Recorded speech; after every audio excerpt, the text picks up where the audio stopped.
welcome to Whole Lot of Wolves, Season 3, Episode 29. We're your hosts. I'm Joshua Buckley. And I'm Paul LePage. And I'm pissed. I'm really fucking mad right now. But Paul, introduce our guests here. So, we are live on location. It is a Houston Wolves special. Around the table to my left we have Leah Thomas. Opposite me to my left we have Michael Moser. Welcome. This was a bad game to choose to do right after, Paul. We haven't got the best luck of choosing these games after the shambles that was West Ham away earlier in the season, and then this one. But then I don't think there's a gimme in the Premier League, so damned if you do, damned if you don't. I tweeted this out after the game, Paul. I said, disgusting, appalling, laughable, corrupt. I feel like you could pick any of those words and it would be correct today. Was that the team or the officials? 'Cause Both, yeah. Both. But it's sucky that we have to talk about the officials again. And it's not even that it's VAR doing the errors with that one. It's down to the individuals. This is professional people making errors. That penalty is a penalty every day. Mm-hmm. And even to the extent that he gets chance to check for the disallowed goal even, and he goes, and you can see there's a full 6, 8, 10 inches between body and shirt. That's a foul. You pull in someone's jersey, and not to give that after seeing it again. This is down to individuals. There's some agenda or something. You can't blame VAR for incompetence. I have not seen this season a referee go to the monitor and not overturn the decision. And that was clear. And then Nunez gets a red card on the bench for, I don't know, what is that? Is that going to be a 1 or a 2 game ban? Well, it was a straight red, so it depends on the offence. But I think with Johnny's suspension now and that one, it really compounds a bad day. Plus the fact that Neves is 1 foul away from, another. And we didn't have any other fullbacks on the squad today. No Aitnari. I don't know if that was injury or if it was strategy. Paul, I think there's a legit chance the next game could be Semedo at left back and Adama at right back, which, Lord help us. Yeah, possibly. I think the only saving grace from today is that the bulk of results at least didn't gain massive ground on us. There were points elsewhere, but at least we've got a break, so they can set up in the best way tactically, try and figure it out. Hopefully Breno's fit by the time we return, but it's a big blow. Then now this makes that Forest game a must win. Whether today was a must not lose and they lost, so the next one is definitely a must win now. Leah, what were your thoughts? My thoughts are, I'm tired of watching us lose games like this. I really wish Nunez or Costa actually knocked the ref, because at this point it didn't matter.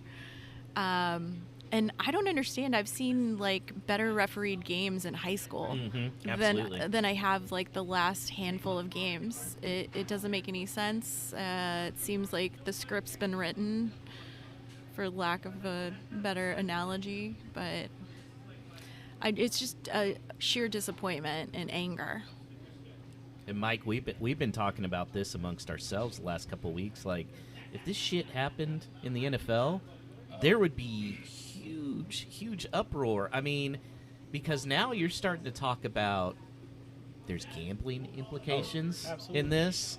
There's Chris Fisher actually sent me a DM on Twitter during it. He said, does the Premier League want Leeds to stay up because of the American influence there?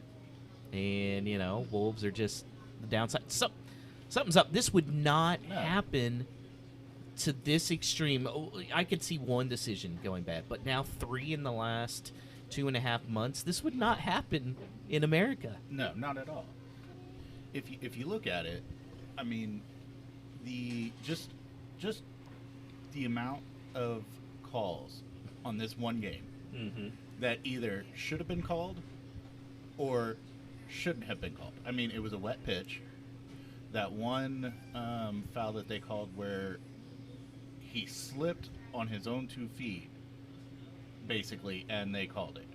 Like, Podence was looking cute on a wet pitch, and you can't do that. You're just going to fall. And then you got refs that are calling calls just to basically make their own money. That's not okay. I mean, look at the XFL when they had the beer snake thing, and the officiating came out and took it.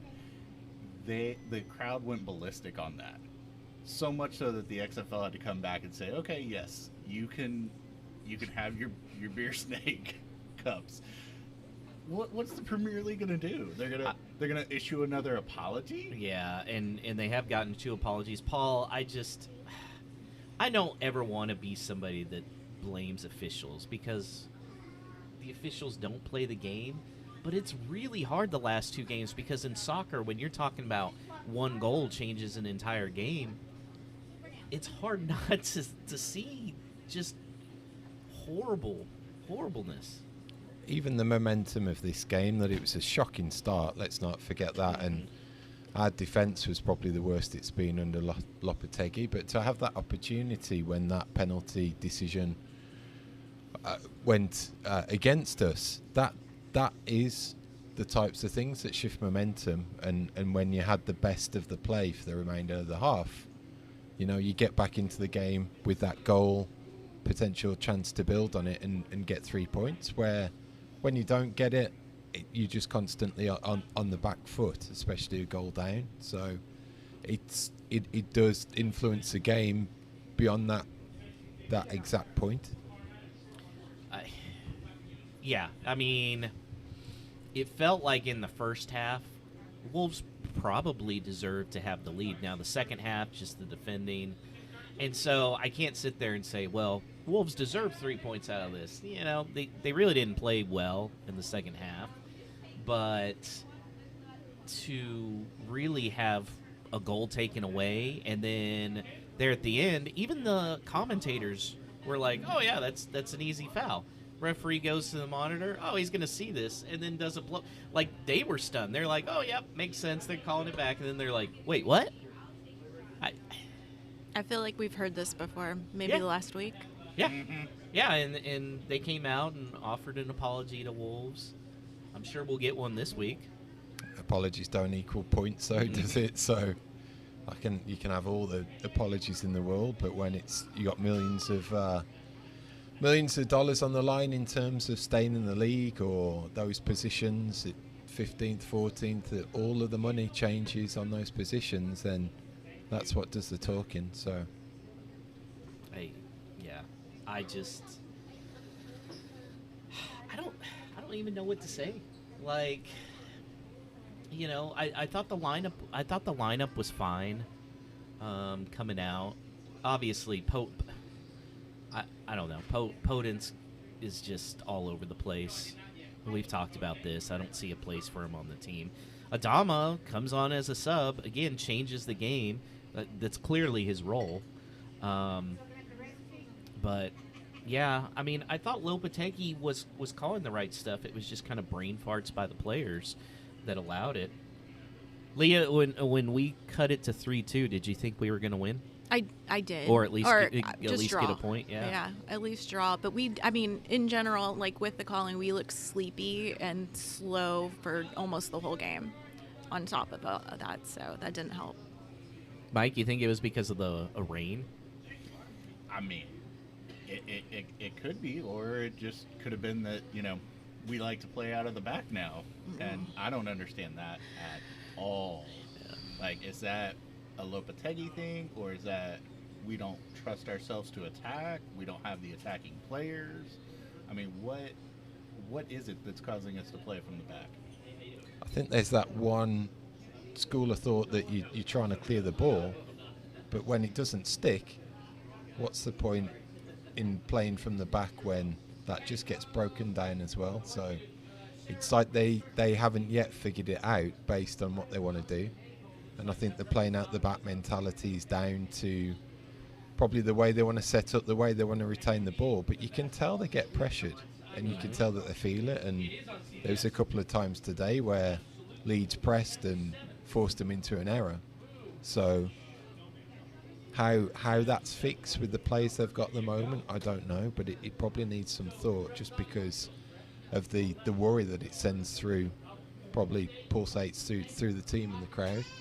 And Mike and I kind of have differing opinions. He'd like to see Saw pulled. I still say Saw's going to see the rest of the year, but he's not Lopetegui's keeper. He'll be gone this summer. They'll bring in somebody that's better at playing for the back. Because every time the ball's at Saw's feet, I get petrified. Anytime it's anywhere near the box, I get petrified. Yeah. Which Yeah. is sad because, like I've said before, Saw is one of my favorite players. He can be aggressive. He can be that game changer. It's just, it hasn't been there this year. And at what point do we look and say, okay, we need to make a change, maybe just for one game, to see how it works at the keeper position? I still think the only one that you could say he could have made a better attempt was that third goal. First two, he had no chance. Fourth one, I mean, one-on-one, you know, but I don't know, Paul. Where do we go from here? Like you said, 9 and Forest, and that's not an easy trip because yesterday was their first loss of the season at home, and Right. now we have to go there, and we're going to be missing Johnny for sure. You know, Nunes, probably missing him. It's like this team at the moment is so consistently inconsistent, and I think that's what the killer is. That, again, I naively thought we'd fix this issue about playing poorly against bottom place teams, but up at Bournemouth, we lose that one. Again, Leeds today happens all over again. So I'm a little bit more relieved that this one's away from home, just because it feels that we're a better away team at the moment. And does it take the bigger teams to turn up to Molineux for us to actually realise that we've got to play? Are they underestimating these rivals around us, which is you're playing with fire if that's the case, because they are genuine 6-pointers at the moment. So I think it could be a mentality situation. It could be how they're set up as a team. You know, I'd rather they go more defensive and at least not lose at home, if that's going 5 at the back or what have you, because these are the results today that can come back and haunt you. I don't think it's the case of going to Newcastle and getting shafted. It's losing to the likes of Bournemouth and now Leeds at home that's the killer. Got a question from Todd DeWitt here. Does the PGMOL have an apology form letter to Wolves, just a vague apology that then they just handwrite the date and whoever they were playing against? I think it's on AI now that there's a ChatGPT thing running, that ChatGPT watches the game and that just fires the letter off automatically with the apology. Yeah, I would like to know what the record is for apologies in a season. Yeah, I think Everton are leading at 2 so far this year. Well, we've got 2 now, right? Because one got issued for Newcastle yesterday. Yeah, I can't think what the other one was now. We didn't. I think we got one for Liverpool with the FA Cup, right? Yeah. So this will be the 3rd one this week, because there's no way they can not give that. I mean, even the commentators just blown away. I don't know. Leah, how'd the kids like the game? When they were not causing havoc, they were. The big one was discussing the ins and outs of Adama getting pushed around, but overall, not so happy. When I was playing peekaboo with the little one, it wasn't peekaboo. It's just I didn't want to watch. It's me staying It away. was peak. Yeah. It was boo. I don't want to The boo watch the part. screen. I did hear Leah's oldest say, "You just need to talk it out. Just talk it out. Stop pulling on each other. Talk it out." She was very upset that Adama was getting his shirt pulled and was getting pushed. she said that was not nice, and obviously she has better eyes than the ref. But you know, So do we just need to baby oil his jersey now? Yeah, I guess so. Because it works on his arms and his legs. Do we just baby oil the jersey? Yeah. Paul, I've had 4 Italian coffees today. That's the kind of day it is. It does need some pain numbing, and these are just the worst results going into an international break. I'm just hoping the Everton score later on goes in our favour. I can't remember who West Ham are playing tomorrow. Can't remember who they've got.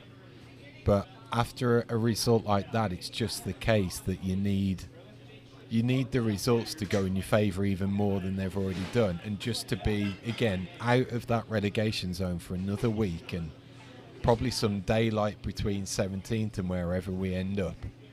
You have to take that and hope for the best with the next game. West Ham's game is actually postponed with Man City because of FA Cup stuff.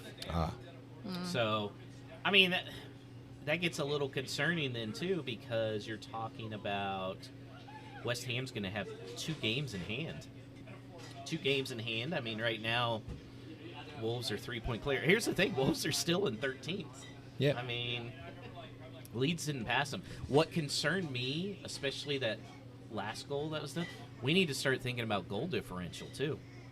That, honestly, even as much as the points, that last goal there that they awarded to Leeds, that could be the difference, as sad as that is. Well, I think how concentrated it is down there, you have to guard against that type of stuff, because it's so hard to predict who's going to be there at the end of it when you've got seven teams involved for those 3 places.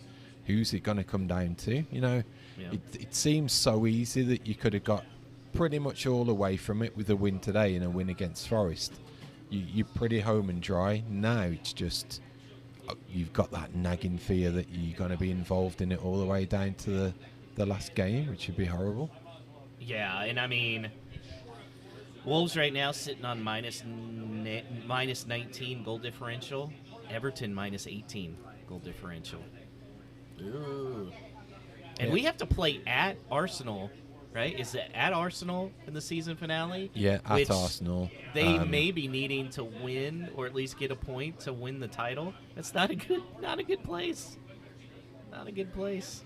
Mike, you're looking up stats there. What do you see that stands out, other than the score line? Well, other than the score, I was noticing that pretty much on every single stat, minus one, Wolves either led or were tied in every single stat. Possession time, shots on. This is my favorite. Shots on goal for Leeds. 4 shots on goal, 4 goals. Yeah. Wolves had 8 shots on goal. So every single stat, we lead, but somehow managed to mess that completely up. I would say that it seemed like one of those games that Sarr wasn't overly troubled. It wasn't like him pulling out worldly saves like Melee did. But at any point did it look like we were comfortable at the back or we weren't looking shaky. So I don't think that's really a positive when you're letting 4 goals in at home, regardless of the circumstances. Our average goal scored per match, anybody want to give a guess on that? No, it's got to be like 0.67 or something. 0.8. Yeah, well, it's better than I thought. How many goals have we conceded? Oh, that's got to be 1.3 or something. 1.5. Yeah, I'm fairly close. I'm okay at math. Yeah, not too bad. not too bad. Leah, where do we go from here? I don't know. I was just thinking about, like, why does it hurt so much more now that we're not at the bottom? Like, at the bottom, you're kind of like, yeah, here we go again. But now that we're doing good and like not doing good now, it seems to be like overly stressful compared to how I think it's because part of the reason we're not doing good is because we're openly being hosed. I think that's the frustrating part here. Again, it points to the fact that I don't know how it would have changed today, but certainly last week to go a goal ahead away from home, their keeper sent off, that changes the complexity entirely. So if it is coming down to those decisions, that's serious ramifications at the end of it. It's troubling. It really is. And Leeds is a bad team. I was just watching them. I mean, I think Wolves get at least a point if that PK is awarded when it should be. Yeah. At least a point. And that would have been if Wolves did the same thing. That's a yellow, and that's a red automatically, and it does half feel the that way. team is gone. I do hope Nunez got his money's worth on that red. What did he do? Did he just get up? It would have to be some type of foul and abusive language, or questioning the, effectively calling the ref a cheat. Which he is. Yeah, so He ran towards the ref. Yeah. He pulled a Bull Durham. Yeah. I do like how he's trying to get people up, and Costa was the first one up, trying to cover for Nunez. I thought he was going to give 3 straight reds there, is the way it was looking for a while. Called them all up. I thought it was one of the coaches rather than a player, so that's even worse that it came to that, and it affects the team and the squad that he's got to pick from now. By the way, speaking of Nunez, I saw stupid reports earlier in the week and yesterday, Liverpool's set to get Nunez for $20 million, and the price will be half if they're relegated. God, I fucking hate Liverpool people. Yes. God, they're the worst, Paul. Yeah. Other than West Brom, Yeah. which group of fans in the team do you hate the worst? Yeah, Liverpool are up there for definite. Not a major fan of Leeds. Just don't like the team. Don't like a lot of the players. Tottenham. Yeah. See, I don't mind Leeds, but that's kind of being a new Premier League fan based on you. You've got a history with Leeds. Yeah, no one likes Leeds. Yeah. I mean, Where I think us new Americans, it's kind of, a little difficult because there are a lot of Americans on Leeds, so it's we don't want to see them relegated. Although Leah and I almost came to blows over Weston McKennie today. I would have put money on her for sure. I mean, yeah. But for me, it's the Man City, Man United. Their fan base and them are just so much assholes. I'm actually okay with the Man City ones. But Yeah, me too. Yeah, for me, it's those two. I would classify them as the New England Patriot fans. Oh, that's with no. Or would you Man say United Dallas is the Cowboys? Dallas Cowboy Yes, fans. yeah. Because they're just obnoxious. What would Liverpool Almost be? like the Alabama fans. Yes. I'll allow it. I'm trying to think of Alabama. I think Alabama and Arsenal are, no. No, those would be your win 15 in a row. Yeah. Be happy about it because it's always Yeah. going to happen. But for real, though, I have no problem with... I have not really met a turd of a Man City fan. Man United, I mean, even some of the Man United people are yeah, we're bandwagoners. Okay, at least you admit it. Liverpool tries to act like they're all big and bad because it's well, we were bad for a while, and then we got good ownership and blah, blah, blah. No, fuck you. It's you're still top 6. And nothing's ever your fault. Nothing's ever your fault. I don't know. I got on a little rant there. That's okay. No, Man U fans are not Bama fans because we're not bandwagoners. If anything, we're Liverpool fans. Well, we had bad coaches, now we're good, and now we're unbearable. So that's probably... Okay, I'll allow that. Yeah, that's okay. Paul's like, football? Paul, who'd you have winning in your bracket this week? I didn't. I was going to say, are you one of those that picks colors and logos? Colors and mascots. Yeah. I mean, that's how a lot of us became Wolves fans. Yeah. So with dogs or cats, yeah.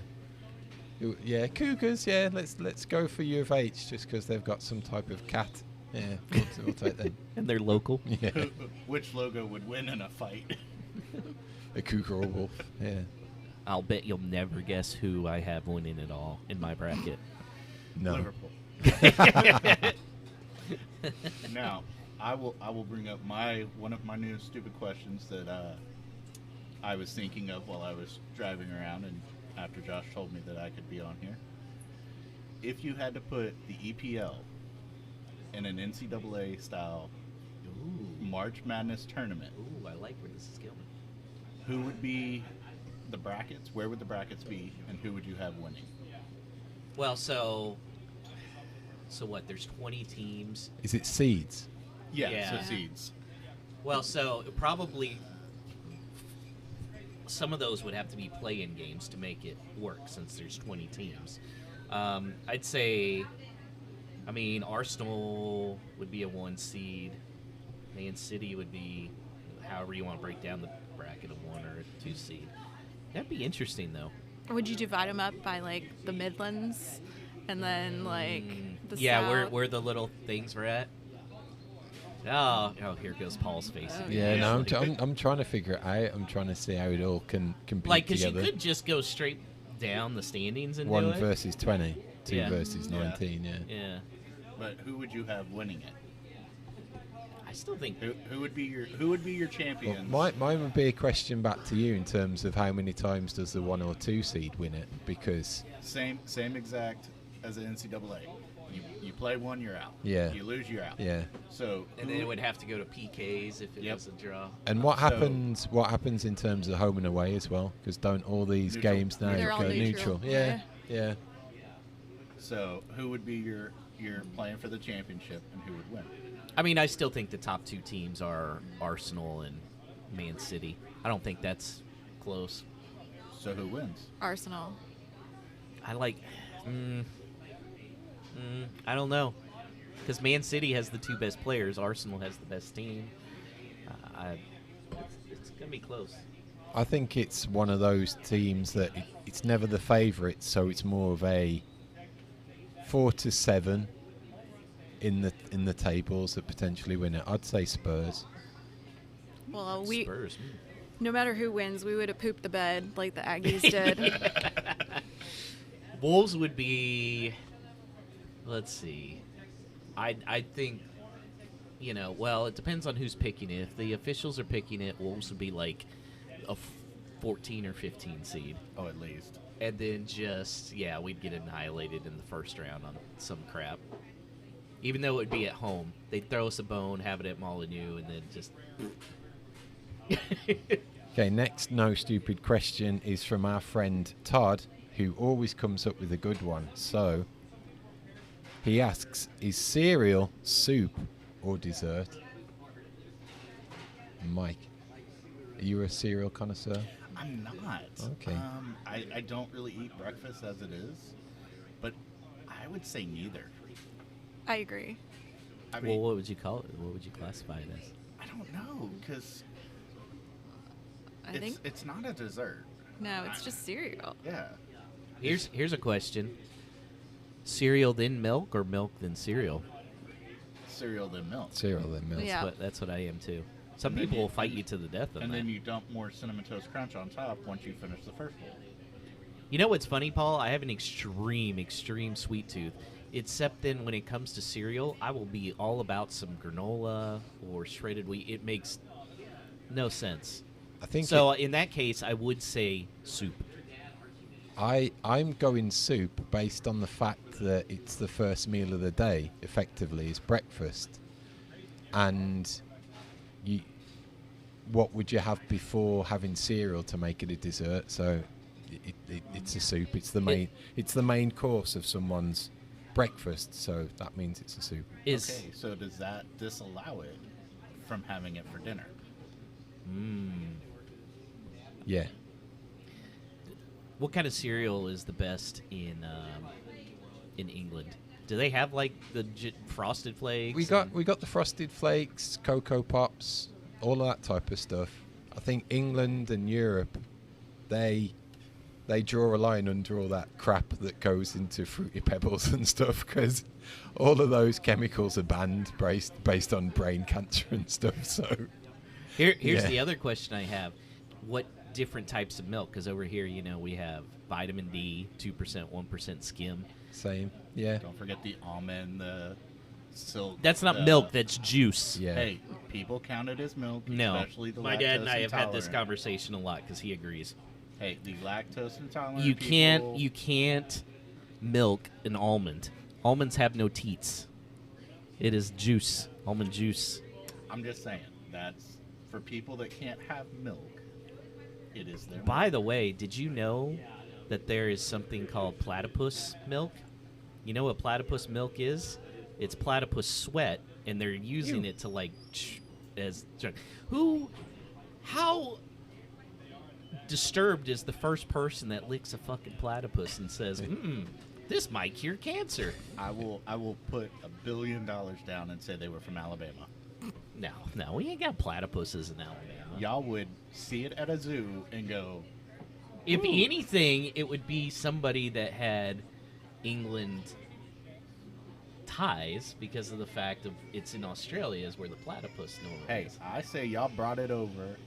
Y'all saw it and said, We only got like 2 zoos there. We don't even have. hey, it was probably at, Birmingham Zoo or something.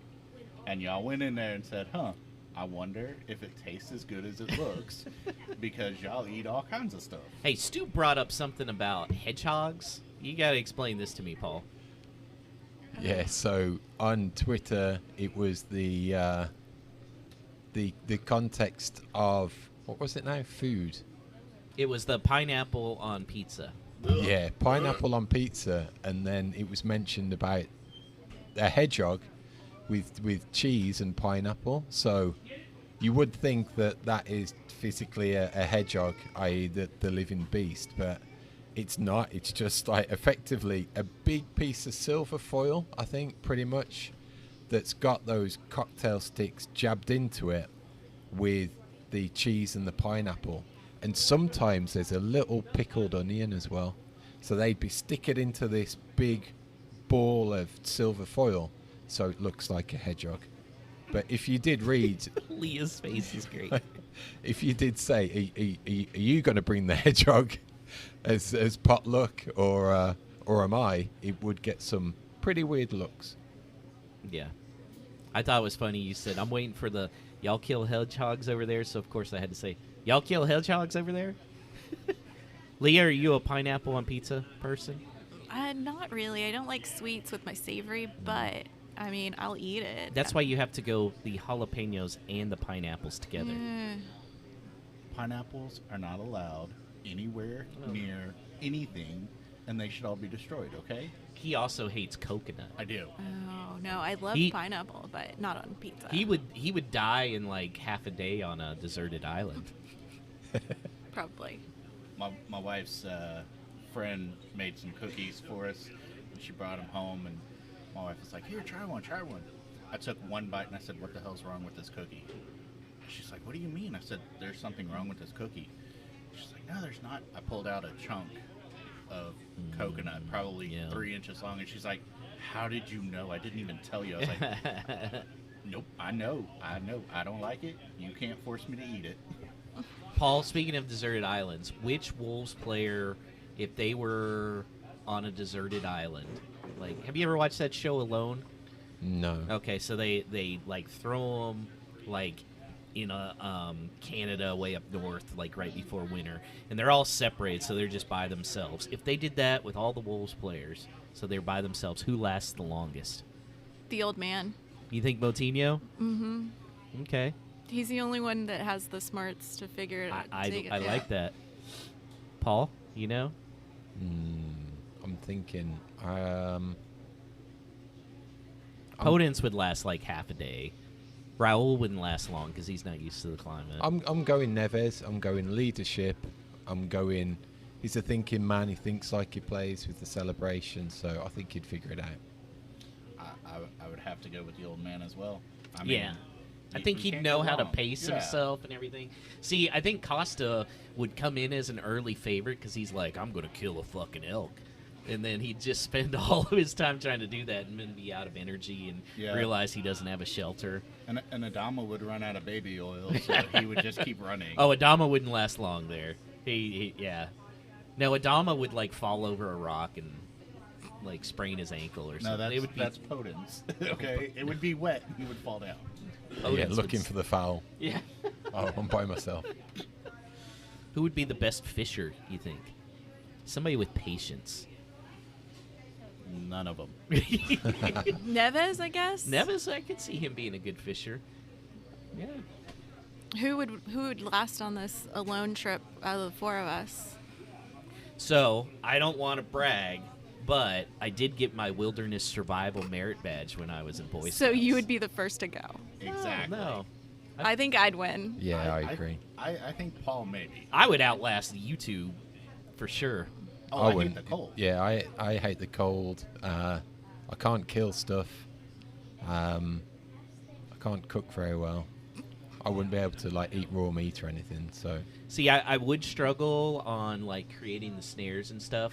I think I could catch a fish or two. So I would still. I've talked to my wife about this. I think I could last at least 3 days, probably a little longer, just because I could get my shelter up pretty quick. Yeah, I mean, I was a shelter building machine in Boy Scouts. So the spicy one with no heart is gonna win. Hmm? The spicy one with no heart is gonna win. Well, it depends. Are you allowed to bring your spices with you? No, I just don't have any feelings when it comes to killing my food. That is Yeah. true. Yeah, But you were talking about you killed one of your chickens. Yeah. It was a mercy. Mercy kill. But you can't bring your like Cholula and all that with you, so It'll be fine. Okay. I'll still eat it. You can take some herbs and make spices. Just stop, Josh. No, you can. Look, I've watched enough of these shows. I know how it works, all right? I think we're losing our vegan audience. I think so too. Okay, so Oh, so Podin, stop listening. I have one more kind of no stupid question. Yeah. Okay. We've had so many different formations show up, from the diamond to the back five to the back four. What is the oddest formation that you have ever seen played in a game? I think there was one last year where we had like 8 offensive guys. Like they had Fabio and Raul and a whole bunch of.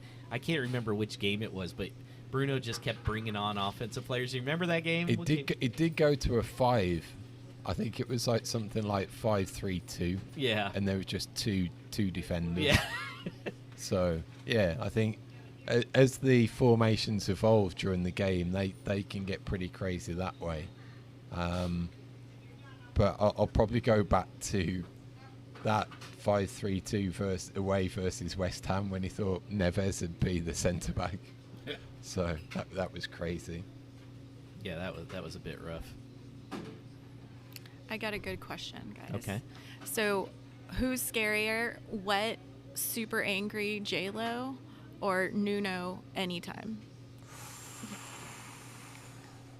Man. I would say Wet Lopetegui is... Yeah, He looked scary. Yeah. Ultimately, I think Nuno can reserve himself a little bit. Lopetegui, man, he looks like a powder keg. I think he's been reining it in a little because I think the first couple of games he got a booking or a severe talking to, so I think he's had to calm himself down internally a little as well. But when you get games like that today, it's very difficult to. So, Never trust a man with a turtleneck sweater. Alex, are you listening? How long would Alex last in a loan? Oh, he'd be out in a minute. He'd No. be like, nope. Wait, No. is it hot first and then cold? No, or it's then cold. hot? It's cold. Okay, then he'd be fine. be for fine. 3 months then maybe because He'd once have it his start- turtleneck on. Yeah, once it starts getting hot, he's like, nope, I'm out. Whereas us from down here would be like, no, it's cold. Get me out. I don't know. His chinos might get dirty. That is true. This is what happens when you're not here to defend yourself, Alex. So that is no stupid questions. The portion of the show where it is down to you, good listeners, to get in touch and ask us anything you like about the Wolves, the team, surviving in the wilderness, you name it, get in touch and ask. You can do that at hello@wholelotofwolves.co.uk. or via our Twitter, which is at WLWpod, or via our Facebook page.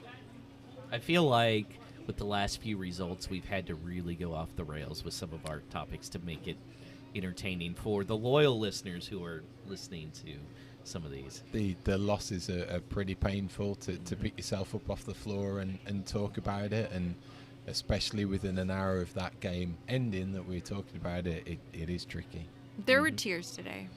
My tears. My angry tears. I did see some. I'm glad I didn't throw anything. I don't think Nick would have appreciated it here. My daughter came with me yesterday to pick up the equipment, and we got a reminder of how you do the setup, and the big thing that she took my notes to write down, it was to check all the lights are on and it's moving, and the second thing she wrote down was no crying afterwards because it can ruin the podcast from a content perspective. So that's right. There's no crying in baseball or podcast. Yeah. I don't know. It's just anger. Just pure anger. So that brings this week's special Whole Lot of Wolves to an end on location. Thanks to Nick's Place in Houston for hosting.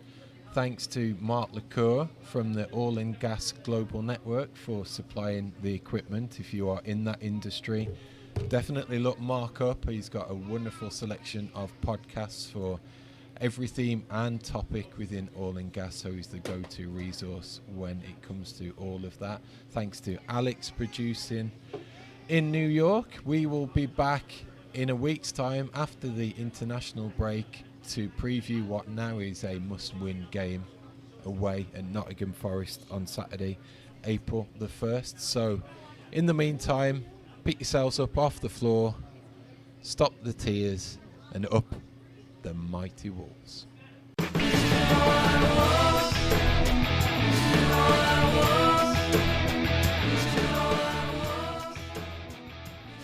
Whole Lot of Wolves is self-funded, so if you're interested in sponsorship opportunities as a way to reach a niche audience, email hello@wholelotofwolves.com for our sponsor packages. Just want to make a contribution as a listener who enjoys the show? Then head to buymeacoffee.com/WLWpod. That's buymeacoffee.com/WLWpod. We greatly appreciate any contribution. Up the Wolves.